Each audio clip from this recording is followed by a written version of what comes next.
Sziasztok, kedves retrovasak követők! Képzeljétek, ma egy igazi Skoda fanatikushoz jöttünk, Szentesi Ferihez. Sziasztok! Egy igazi különlegességet fogunk nektek mutatni, vagyis pontosan Feri fog nektek bemutatni egy gyönyörű szocialista Porsét, azaz a Skoda 130 Rapidját. Na nézzük!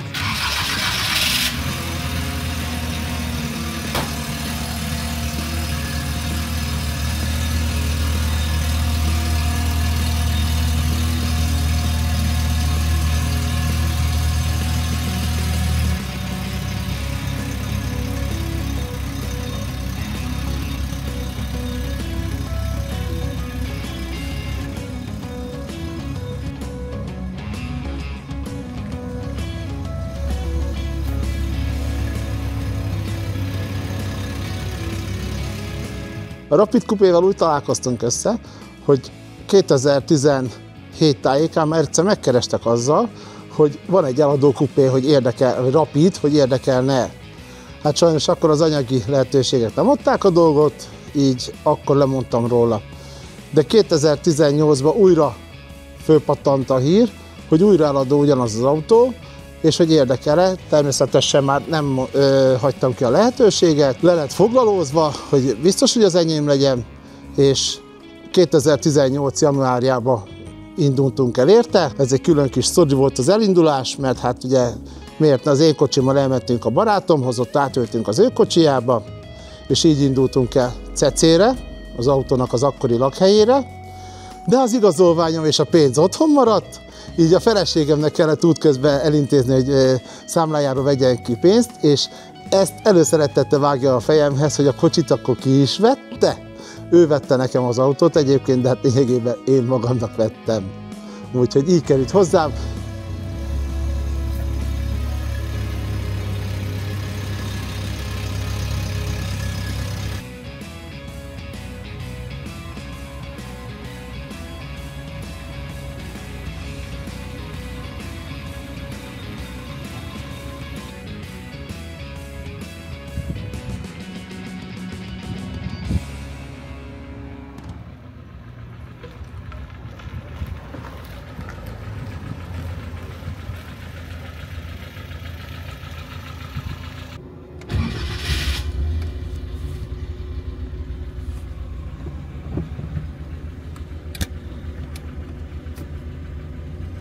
Szeretem, nem bántam meg, és nagyon összenőttünk már szerintem. Ugye hát az embereknek most már gyerek nagyobb lett, 2 személyre tökéletes, de hogyha többen menjünk fel, akkor azt is elbírja.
Volt benne felújítás, modernizálás, felújítás vagy modernizálásképpen a motortérbe kezdődött. Egy központi injektor lett beszerelve, hogy minél dinamikusabban és jobban tudjon menni, illetve üzembiztonságilag ezt sokkal jobbnak tartottam a működése miatt, így ez volt az egyik része, illetve a futóművek lettek egy kicsikét komfortosabbá rakva, hogy a jelenlegi útviszonyokat is jól tudja kezelni. Napi használatra van csinálva, úgyhogy ezeket módosítottam benne külsőre. A története sok-sok gazdával ezelőtt kezdődött, amikor valami úton módon át kellett alakítani az elejét, mert balesete volt állítólag, és egy 120 GLS-nek az elejét kapta meg a dupla körlámpával, egy keskeny Garde futóművel, kormányművel, illetve a Garde-nak az első hátsó lökhárítóját építették rá. Ezen én változtatni nem akartam, nekem ez így nagyon tetszik, ahogy van. Itt csak az esztétikai változás lett a régi én hozzám kerüléséhez képest, mert akkor egy GLS grillrács volt az elején, amit ugye nekem nem tetszett, azt levettem, és megkapott egy ilyen műanyag rácsot, illetve esztétikai beavatkozások történtek, inkább csak ilyen kisebb javítások a külsején. A futómű az vissza lett cserélve egy rapid széles futóműre, ez mind esztétikai szempontból, mind pedig a komfortérzet miatt történt, és illetve egy picikét az eleje lejjebb lett engedve, hogy dinamikusabban és szebb kinézete legyen, vagy a kocsinak jobb állása legyen. A rugóhoz lett nyúlva, de nem vágva lett, hanem szakemberrel egy kovácsolás technológiával lett összép húzva 2 centi a rugón, ami pont annyi, hogy így esztétikailag jobban néz ki egy kicsit a formája. Stabilabb a kormányzása, kicsivel keményebb, úgyhogy ez így ebben a formában szerintem a legélhetőbb. Sportosabb a vezetési élmény.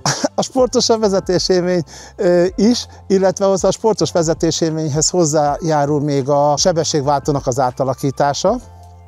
Mármint a sebességváltó, a sebességmű az nem lett bántva, hanem a hozzátartó váltó kulissza lett egy kicsikét manipulálva, a habkeverő mozdulatok meg lettek szüntetve, helyette most már csak egy finom 5 sebességes váltó van benne, és ugye kényelmesebb, rövidebb váltóúttal rendelkező váltókulissza van alatta, így dinamikusabban lehet sokkal a vezetésélményt is átadni a motornak is, meg minden, mert nem keresem a fokozatokat órahosszákig. Motorikusan nem lett átalakítva, gyári motor van benne, a híres nevezetes vasfejes, az 5 sebességes váltó van hozzá, a kuplung is egy gyári kuplung van, csak ki lett ugye cserélve kopások miatt. Tehát ez a hátsó traktus, az energiarendszer, ez teljesen gyári, nem lett piszkálva. Esőben sportosan vezetni? Hát én nem vagyok ennek a híve. Szeretek vezetni, én a biztonságos vezetés mellett vagyok, tehát ha esik az eső, nálam nem növekszik meg a lóerőszám, tehát én ugyanúgy vezetek esőbe, de hát ugye vele nagyon esőben nem is szoktam kijönni, ha csak útközben nem kap el az eső, de szándékosan esőre nem szoktam kihozni. Voltam vele hosszabb utakon, ilyen hétvégi 1000 kilométerek már kerültek bele. A vezetési stílus a hegyekben nagyon jó, mert nagyon a váltónak az osztómű mi voltából adódóan alacsony sebességtartományba is nagyon ügyesen, gyorsan tudja venni a kanyart, illetve hogyha visszább kell kapcsolni, akkor egy fokozat visszább, és már dinamikusabban kezeli meg a dombokat is, tehát rugalmasan lehet vele közlekedni nagyon.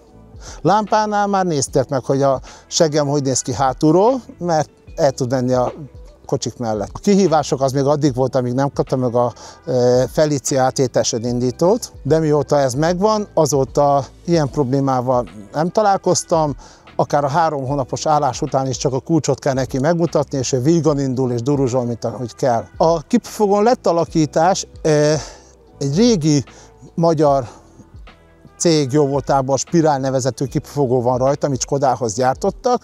Ez azért történt ez az átalakítás, mert mivel bekerült a központi injektor, és az injektornak ugye kellett egy lambdaszonda vételi helyet kialakítani, ehhez a kipufogóhoz tudtuk ezt a megoldást megcsinálni, mert a gyári erre nem lett volna alkalmas.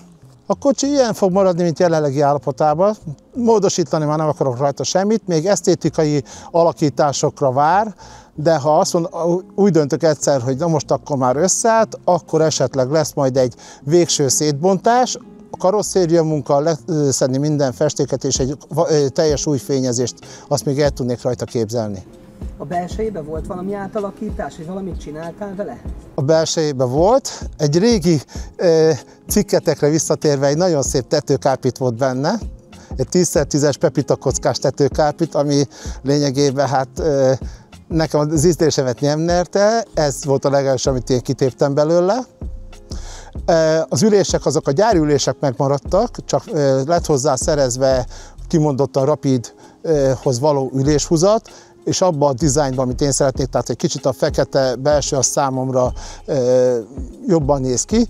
Tehát egy új tetőkarpitozás, üléshúzatok, egy kalaptartó hozzákészítve, és lényegében szerintem az utastér az már majdnem, hogy így össze is állt. Az utazások alkalmával volt már egy jó pár like-jel, mikor előztünk, de főképp én előztem őket, mert olyan lassan tötymörögtek mellettem, de mikor találkozókon pedig nagyon sok visszajelzés jött a külsejére értve, hogy nagyon tetszett mindenkinek, hogy lényegében ebből a típusból amúgy se volt Magyarországon nagyon sok, és így nem is olyan hétköznapi autó, mint például most nem akarom bántani egy Lada, vagy egy Dacia, vagy tehát az ilyen jellegű formavilág. Hát nyilván ez a kupéforma egyébként is ritka.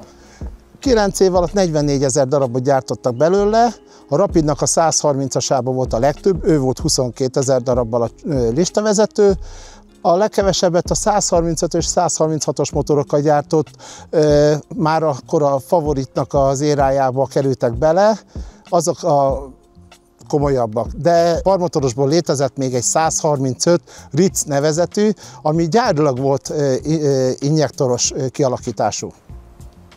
A tiéd az ugye gyárilag nem injektoros volt, ezt te alakítottad. Így van. Nem injektoros volt, azt én alakítottam át. Ez egy másik farosból került át, az illető a kocsiját el akart adni, de egyben nem tudta eladni, ezért szétbontotta, és az ezt a központi injektor rendszert vásároltam meg, és ez lett beleépítve ebbe. Ha elkérdeni, biztos, hogy lenne olyan összeg, de mivel én nem az a típusú ember vagyok, hogyha valamit megszerzek és eladjam, ezért nem valószínű, hogy ez nálam sorra fog kerülni. Nem tudom, tehát egyelőre eladni nem szándékozok.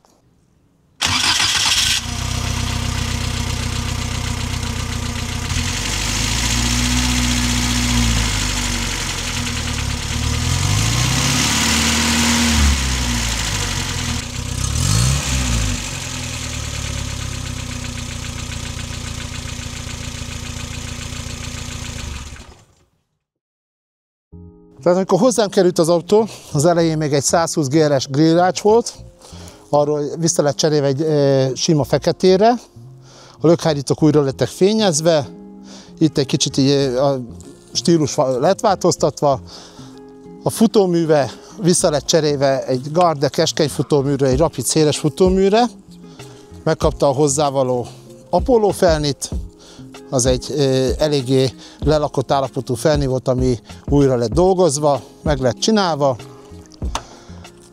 Az utastérbe a gyári ülések maradtak, csak föl lettek töltve szivacsal, és új húzatot kapott, elő-hátul rendbe lettek rakva. A kalaptartó, bár most nem látszik a sok egyéb retro dolgok miatt, de újra lett csinálva, hogy az is egy kicsit passzoljon a belső dizájnhoz.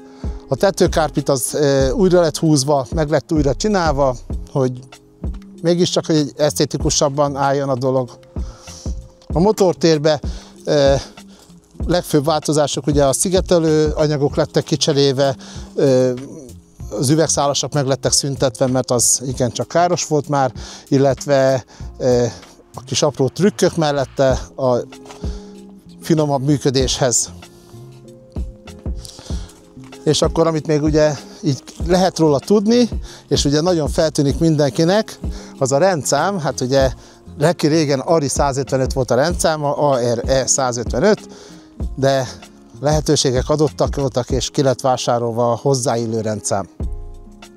A motortér, vagy a csomagtérrel még sokat én se foglalkoztam, itt is csak az alapvető dolgok lettek javítva, a biztosítéktábla az kikerült ide kívülre, hogy ne bent legyen probléma, nehézen hozzáférhető, illetve még ugye itten az előzőknek a kezemunkája által látszik, hogy minden feketére lett festve. Ez volt a legolcsóbb festék. Ugye hát az embereknek most már gyerek nagyobb lett, 2 személyre tökéletes, de hogyha többen menjünk fel, akkor azt is elbírja. Az életérzés hátul pöfög, hátul hajt, és minden, ami itt van, az ő szerelmünk. Remélem nektek is tetszett a videó, mi nagyon éltük a forgatás alatt, iratkozzatok fel a csatornáinkra, kövessetek a Facebookon, a TikTokon és az Instagramon is. Tudjátok, a retro él és élni is fog. Sziasztok!